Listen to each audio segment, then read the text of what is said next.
السلام عليكم ورحمة الله وبركاته. في هذا الفيديو إن شاء الله غادي نقترح عليكم شراب سحري ساخن لعلاج البحة ديال الصوت والتهاب الأحبال الصوتية. علاج سهل جدا متواجد عندكم جميعا في المنازل. غتحتاجوا فقط العسل.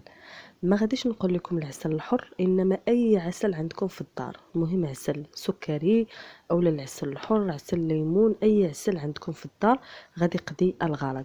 بالنسبه للطريقه فهي سهله جدا. كتحتاجوا فقط العسل والماء الساخن، فكتاخذوا واحد الكاس وكتعمروه ماء بعد ما رمى السبوله، يعني الماء سخون مزيان، خليو الماء كيسخن مزيان ومن بعد غادي تعمروا به الكاس. وغادي ديروا الطريقه اللي غادي ندير داخل الفيديو باذن الله تعالى. من النهار الاول غادي تبان لكم النتيجه، غادي ترجعوا الصوت ديالكم عادي جدا. الا كان الالتهاب ديال الحلق او الالتهاب اللوزتين او الاحبال الصوتيه او السعال كلشي غادي يمشي باذن الله. فقط غير تبعوا الطريقه اللي غادي نعطيكم. من بعد ما درتوا الماء الساخن فغادي ديروا 2 معالق ديال العسل، كيف ما قلت لكم سابقا اي عسل عندكم في الدار. انا هنا راه كندير غير العادي، نهائيا ما كنديرش الحر.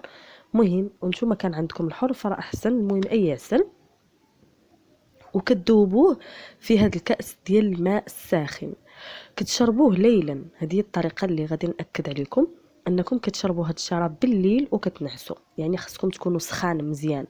فالصباح ان شاء الله غادي تلاحظوا النتيجه، ان الصوت ديالكم رجع، ان السعال مشى، الصدر ديالكم سخن. فانا كنتمنى من الله تعالى فقط تجربوه وتردوا عليا في التعاليق.